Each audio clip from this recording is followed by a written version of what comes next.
Salam, selamat pagi saudara-saudara yang terkasih. Mari kita menyiapkan hati kita memasuki ibadah Minggu Prapaskah atau Minggu Sengsara yang ketiga ini. Mari kita tabiskan ibadah kita dalam pengakuan. Jadilah ibadah ini di dalam nama Allah Bapa, Putra, dan Roh Kudus. Bagi kita orang-orang yang telah dipilih oleh Allah sesuai dengan rencananya, dan yang telah menerima percikan darah Kristus untuk menjadi saksi-saksi setianya. Kiranya kasih karunia dan damai sejahtera ilahi semakin berlimpah-limpah atas hidup kita, kini dan selamanya. Amin. Kini saudara-saudara, tibalah saatnya kita akan mendengarkan sabda Tuhan. Mari kita mohon bimbingan Roh Kudus. Allah surgawi, hadirlah di dalam hati kami, bersabdalah kepada kami, supaya kami dapat mendengarkan panggilan-Mu, dan kami dapat mengikuti jalan salib-Mu. Di dalam Minggu Sengsara atau Prapaskah ini, ajarlah kami untuk setia memahami dan mengikuti jalan cinta kasih-Mu, jalan penderitaan-Mu, yang membawa kepada kemuliaan. Oleh sebab itu ya Allah, tuntunlah kami dengan roh cinta kasih-Mu. Bersabdalah kepada kami, anak-anak-Mu di sini siap untuk mendengarkannya. Terpujilah Dikau, Bapa, Putra, dan Roh Kudus. Amin. Kekasih-kekasih Kristus, bacaan kita pada saat ini diambil dari Injil Yohanes 2 ayat 13 sampai 22. Yohanes 2 ayat 13 sampai 22. Ketika hari raya Paskah orang Yahudi sudah dekat, Yesus berangkat ke Yerusalem. Dalam bait suci didapatinya pedagang-pedagang lembu, kambing domba, dan merpati, dan penukar-penukar uang duduk di situ. Ia membuat cambuk dari tali lalu mengusir mereka semua dari bait suci dengan semua kambing, domba, dan lembu mereka. Uang penukar-penukar dihamburkannya ke tanah, dan meja-meja mereka dibalikannya. Kepada pedagang-pedagang merpati ia berkata, "Ambillah semua ini dari sini. Jangan kamu membuat rumah Bapakku menjadi tempat berjualan." Maka teringatlah murid-muridnya bahwa ada tertulis, "Cinta untuk rumahmu menghanguskan aku." Orang-orang Yahudi menantang Yesus, katanya, "Tanda apakah yang engkau tunjukkan kepada kami bahwa engkau berhak bertindak demikian?" Jawab Yesus kepada mereka, "Rombak bait Allah ini, dan dalam 3 hari aku akan mendirikannya kembali." Lalu kata orang Yahudi kepadanya, 46 tahun orang mendirikan bait Allah ini dan engkau dapat membangunnya dalam 3 hari? Tetapi yang dimaksudkannya dengan bait Allah ialah tubuhnya sendiri. Kemudian sesudah ia bangkit dari antara orang mati, barulah teringat oleh murid-muridnya bahwa hal itu telah dikatakannya. Dan mereka pun percayalah akan kitab suci dan akan perkataan yang telah diucapkan Yesus. Berbahagialah bagi setiap orang yang hidupnya menjadi bait Allah yang hidup, yang dapat dijumpai oleh setiap orang yang berjumpa dengan dirinya. Hosiana. Saudara-saudara yang terkasih, dalam Minggu Sengsara atau Prapaskah yang ketiga ini, tema kita adalah bagaimana cintaku pada rumah Tuhan. Dalam perikop ini kita dapat memahami apa arti bait Allah dalam Yudaisme. Dan mengapa imam-imam Lewi begitu marah ketika Yesus menjungkir balikan meja-meja tempat penukaran uang dan tempat penjualan hewan-hewan kurban syukuran. Karena dalam Yudaisme, tempat yang suci itu adalah bait Allah. Bait Allah menjadi simbol di mana terjadi perjumpaan Allah dengan manusia. Itulah sebabnya bait Allah hanya boleh diisi oleh orang-orang yang dianggap tahir. Sedangkan orang-orang yang dianggap tidak tahir, orang najis, orang seperti kusta, orang lepra, orang buta, orang lumpuh, orang yang kerasukan setan, tidak boleh masuk pekarangan bait Allah. Karena Allah dianggap tidak mungkin berjumpa dengan kenajisan.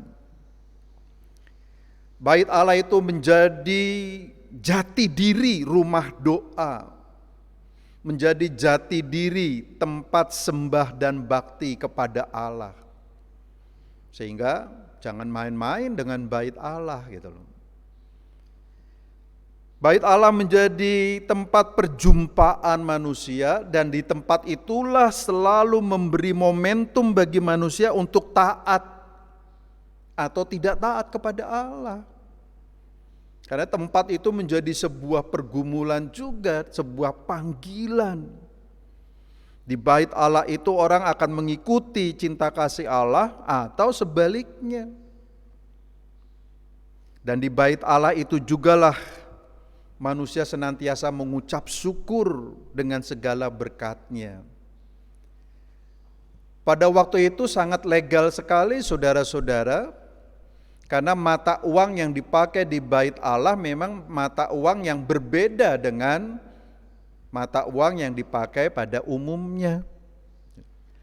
Oleh sebab itulah mata uang yang dipakai di dalam kehidupan sehari-hari untuk transaksi pasar dan sebagainya harus ditukar dengan mata uang di bait Allah itu.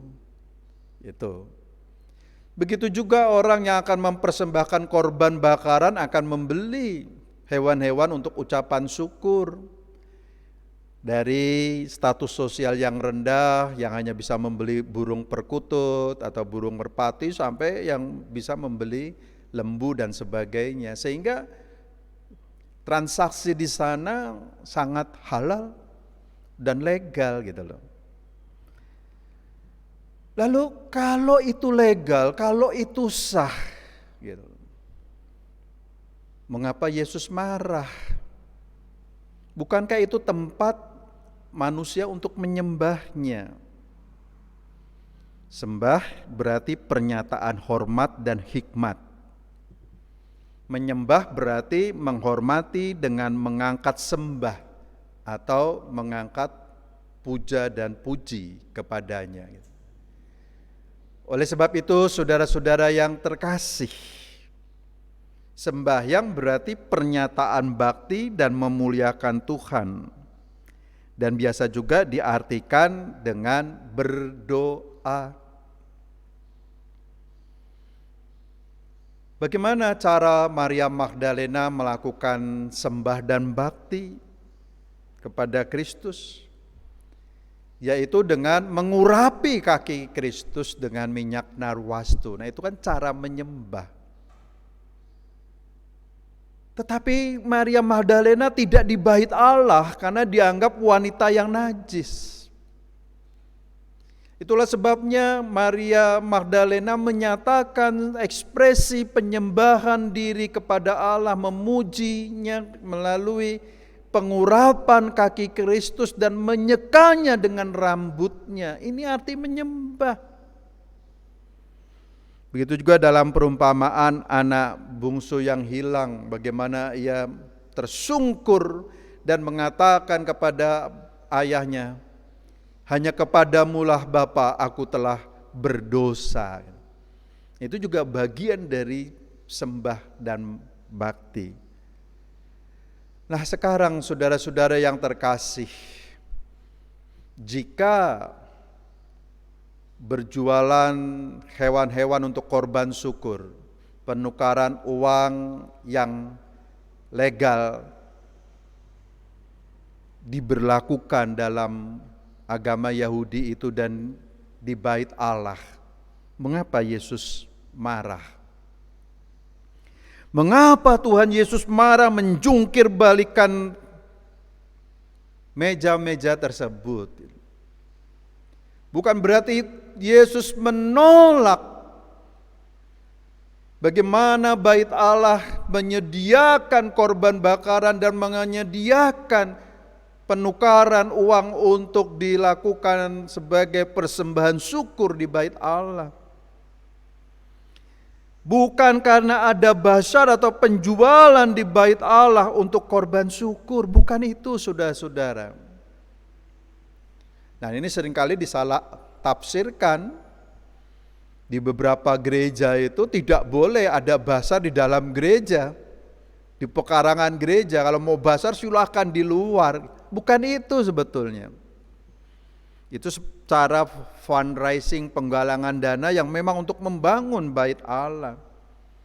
Tetapi mengapa Yesus marah? Karena Yesus tahu yang terjadi di dalam bait Allah itu adalah terciptanya mafia bait Allah.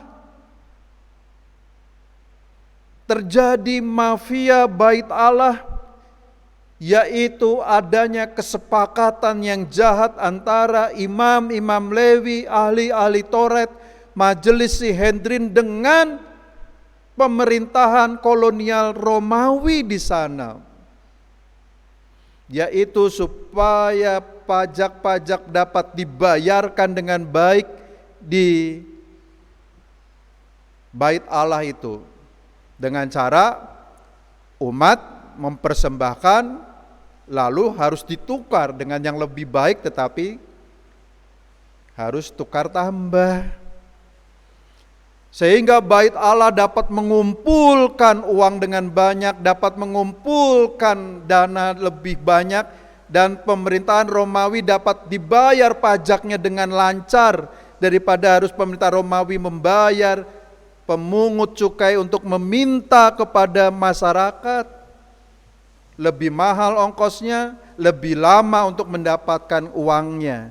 Maka dijadikanlah sebuah sistem bahwa persembahan di bait Allah dibuat sistem supaya umat yang mempersembahkan persembahan dari rumah ditukar dengan yang lebih bagus, yang dianggap lebih tahir, sehingga umat harus memberikan tambahan. Itulah sebabnya mengapa Yesus begitu marah, karena bait Allah, rumah Bapakku, tidak lagi menjadi tempat orang menyembah, tidak lagi menjadi tempat orang bersyukur, tidak lagi menjadi tempat perjumpaan antara Allah dengan manusia, tetapi rumah Allah telah menjadi tempat transaksi pasar yang menguntungkan satu pihak dan merugikan umat. Itulah sebabnya Yesus begitu marah kepada mereka. Persembahan umat dari hati yang tulus harus mengalami pemaksaan, penukaran barang yang dianggap halal, yang dianggap tahir oleh imam-imam. Dengan demikian, bait Allah dapat mengumpulkan uang lebih cepat, lebih banyak, dan dapat taat kepada pemerintahan Romawi dengan membayar yang lebih baik. Pemerintah Romawi senang, bait Allah dijaga, tetapi umat mengalami apa yang disebutnya kegagalan dalam menyembah cinta kasih Tuhan. Bait Allah tidak lagi menjadi jati diri rumah Tuhan. Bait Allah tidak lagi bisa menjadi simbol perjumpaan manusia dengan Sang Ilahi. Bait Allah tidak lagi menjadi jati diri orang untuk berbuat baik kepada Allah dan mengucap syukur kepada Sang Pemberi. Nah, saudara-saudara yang terkasih, bagaimana cintaku pada rumah Tuhan diwujudkan? Apakah kita ingin seperti imam-imam Lewi itu? Di gereja kita menciptakan supaya persembahan harus ditukar dengan persembahan yang lebih baik supaya kita bisa membuktikan kita mencintai rumah Tuhan? Tidak, saudara-saudara yang terkasih. Karena Yesus justru mengkritiknya. Praktek keagamaan yang sudah tercemar, praktek keagamaan yang hanya berorientasi pada pasar, praktek keagamaan yang telah merubah bait Allah menjadi sarang penyamun. Ayat 16 dan 17 Yesus bersabda, kepada pedagang-pedagang merpati ia berkata, ambil semua ini dari sini. Jangan kamu membuat rumah Bapakku menjadi tempat berjualan. Di bagian lain, Yesus mengatakan, mereka telah menjadikan rumah Bapakku sarang penyamun. Maka teringatlah murid-muridnya bahwa ada tertulis, cinta untuk rumahmu menghanguskan aku. Jadi mencintai bait Allah dengan cara yang keliru, itu bagi Allah justru menghanguskan aku. Justru mencemarkan namaku. Dan itu kan yang terjadi, saudara-saudara. Seringkali kita ingin membela agama kita. Seringkali kita ingin mendirikan tempat-tempat yang anti maksiat. Kita ingin mendirikan kehidupan yang suci. Tapi justru dengan pedang, dengan kekerasan, dengan melukai orang lain. Cinta kepada Tuhan justru menghanguskan Allah. Itukah orang beriman? Nah, maka bagaimana cintaku pada rumah Tuhan diwujudkan? Tuhan Yesus akan meluruskan arah bait Allah lagi. Tuhan Yesus akan meluruskan arah bait Allah kembali. Bukan gedungnya. Karena gedungnya telah dicemari oleh praktek transaksi pasar yang mengotori rumah Bapakku. Tapi Yesus mengganti bahwa dirinya lah bait Allah yang hidup dan yang sejati. Maka Yesus berkata, dalam 3 hari aku akan membangunnya kembali. Mereka kaget.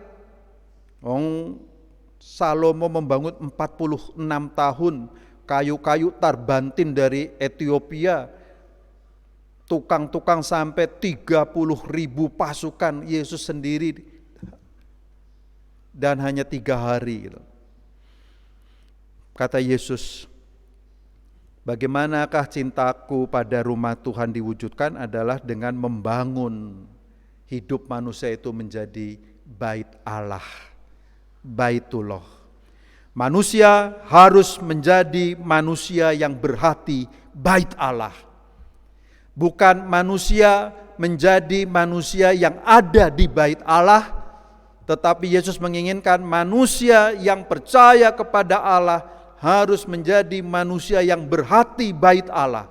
Sehingga sekalipun dia tidak ada di bait Allah, dia adalah bait Allah yang berjalan, yang dapat dijumpai oleh setiap orang. Manusia harus menjadi manusia yang berhati bait Allah.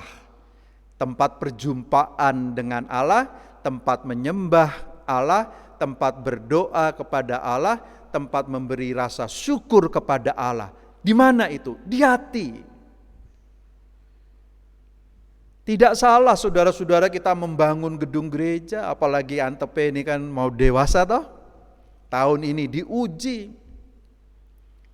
Tapi jangan sampai gereja Antepe ini menjadi bait Allah yang dimarahi oleh Tuhan Yesus. Tetapi gereja Antepe harus menjadi simbol dari hati umat. Hati umat yang bersih, gerejanya akan bersih. Hati umat yang mendatangkan cinta kasih, gerejanya akan menjadi tempat orang menabur cinta kasih dan menuai cinta kasih. Itu saudara-saudara. Siap dewasa toh? Ayo kita bangun baik gedungnya maupun bait Allah di dalam hati kita. Itu yang Yesus minta. Sehingga nanti jemaat Antepe dimanapun berada, dia adalah bait Allah yang hidup. GKJ Antepe without building, tanpa gedung, berjumpa dengan siapa saja. Itulah cara cintaku pada rumah Tuhan harus kita wujudkan, sama seperti Kristus. Maka kalau ada di antara saudara-saudara yang profesinya hakim, ayo kita jadi hakim yang berhati bait Allah. Menegakkan kebenaran, membela kebenaran. Jangan jadi hakim yang berhati KUHP, kasih uang habis perkara. Itu Bapak Ibu, saudara-saudara yang terkasih.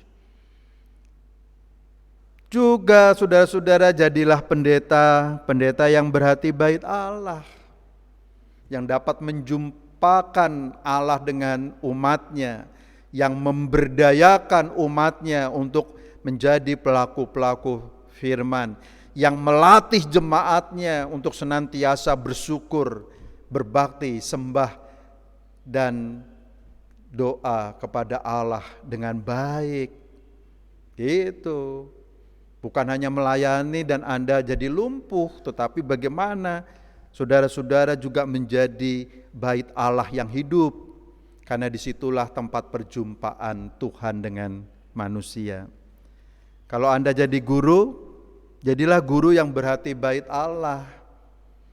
Jangan guru yang berhati sertifikasi. Nek ono sertifikasinya baru mangkat rajin, nek ora males. Nah, kan keliru Bapak Ibu. Tapi ada atau tidak bagian dari kehidupan mencerdaskan umat. Nah, itu yang berhati bait Allah. Jadilah polisi yang berhati bait Allah. Suatu ketika saya melihat di tempat penyeberangan jalan dekat sekolah dasar. Di sana ada polisi dan ada tukang becak. Ketika anak-anak sekolah pulang dan mau menyeberang, mereka takut. Jalan begitu egois sekali, orang ngebut. Tapi sang polisi hanya diam saja dan melihat. Tukang becak itu lalu turun dari becanya, mendekati anak-anak dan menggandeng anak-anak serta menyetop mobil. Anak-anak diseberangkan ke jalan dan dengan selamat sampai di tempat seberang. Pertanyaan saya, siapa yang polisi? Yang polisi adalah dia yang berseragam polisi resmi. Tapi pertanyaan berikutnya, siapakah yang berhati polisi? Tukang becak. Tukang becak bukan polisi, tapi dia berhati polisi karena menjaga anak-anak dari ancaman. Gitu.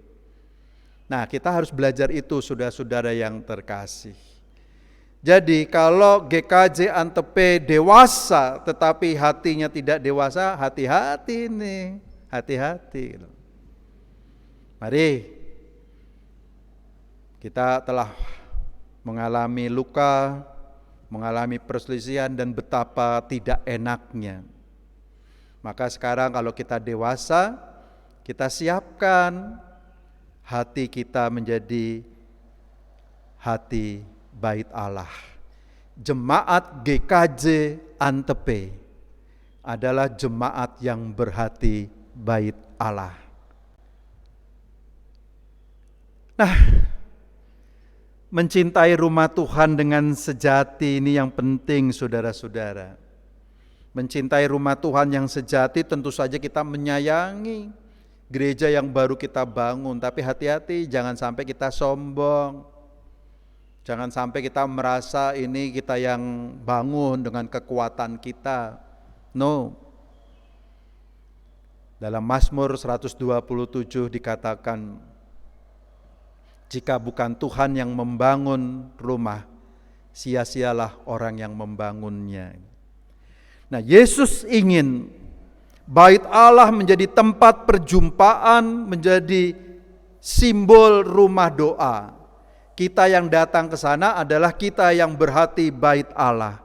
Mencintai rumah Tuhan yang sejati adalah menjadi manusia yang berhati bait Allah yang hidup. GKJ Antep akan di sini terus. Tetapi jemaatnya yang berhati bait Allah akan dijumpai di luar, dijumpai di klasis, dijumpai di sekolah, dijumpai di tempat pekerjaan. Ini dia GKJ Antep. Itulah cara kita mengasihi rumah Tuhan, saudara-saudara. Gereja ini penting, tempat kita berkumpul, tempat kita berkoinonia, tempat kita bersekutu. Tapi setelah pulang dari gereja ini, maka GKJ Antep melekat dalam hati kita masing-masing. Ayo, terus berkarya, menolong orang karena kita berhati bait Allah. Menjenguk orang karena kita berhati bait Allah. Menyembuhkan orang lain karena kita berhati bait Allah. Memanggil orang yang tersesat karena kita berhati bait Allah. Kita ingin semua orang hidup di dalam kerajaan Allah. Maka kata Yesus, Simon, kepadamu kuberikan kunci kerajaan surga. Karena kini Yesus tahu Simon telah mengakui, menurut kamu siapa aku? Kata orang Elia, kata orang Nabi Yohanes Pembaptis. Tapi menurut kamu, engkaulah Mesias. Bukan engkau yang mengatakan, tapi Bapakku. Dengan berhati bait Allah itulah saudara-saudara, kita lanjutkan cara kita mencintai gereja kita, cara kita mencintai rumah Tuhan. Dengan demikian, jemaat GKJ Antep akan jauh lebih dewasa, akan jauh lebih hidup, akan jauh bisa dikenal oleh orang lain. Karena jemaat GKJ Antep menjadi Injil yang hidup, yang ditulis bukan dengan tinta biasa, tetapi oleh darah Kristus. Tuhan memberkati kita, Tuhan mencintai kita. Amin. Saudara-saudara, kita masuk dalam saat teduh dan kita lanjutkan dengan doa syafaat kita. Mari kita berdoa. Ya Allah surgawi, terima kasih.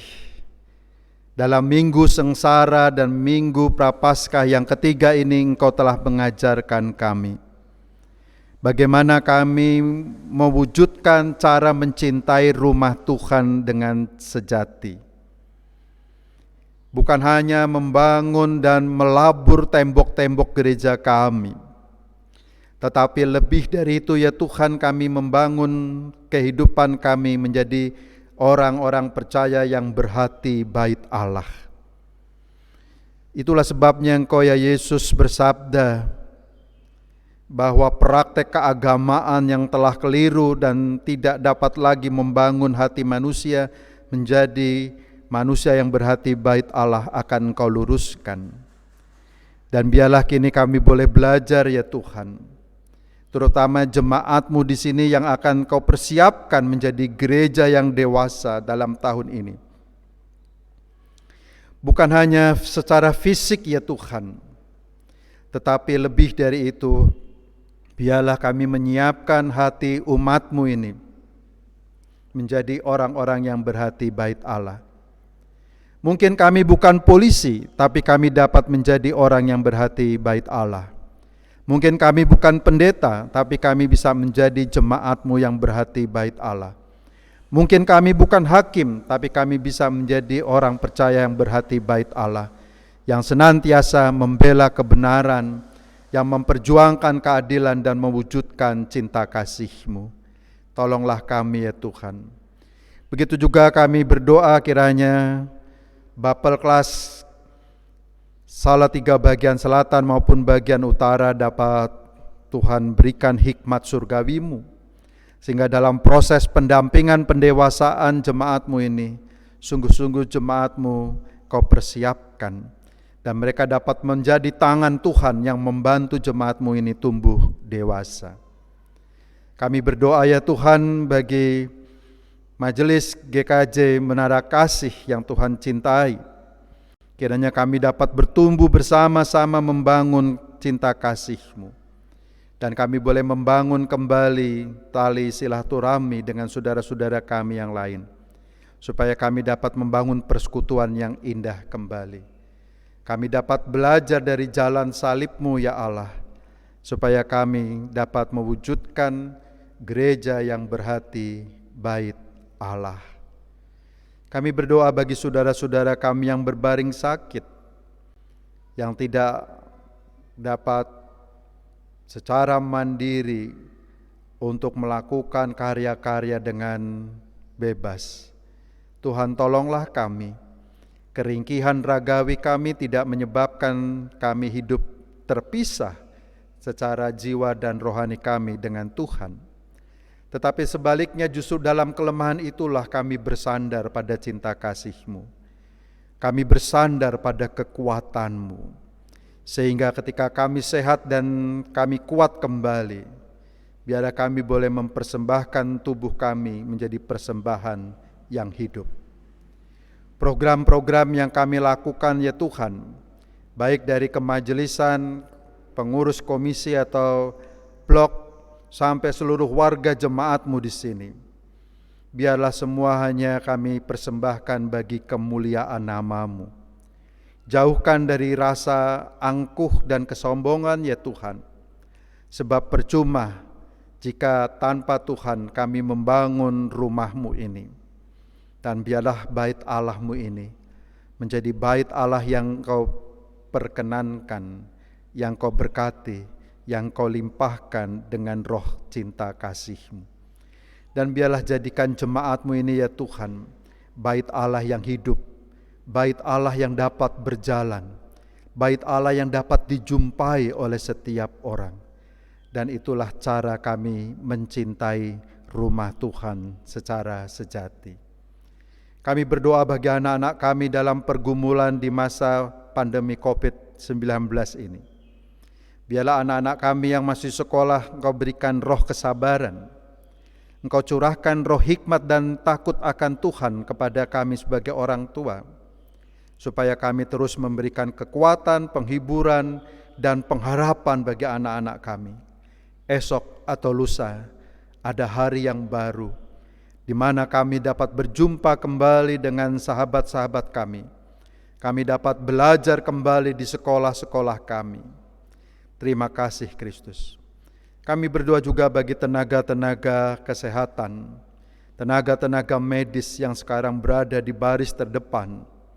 Mereka lah yang telah Tuhan persiapkan secara profesional untuk menyelamatkan orang-orang yang terkena COVID-19 ini, supaya mereka tetap setia.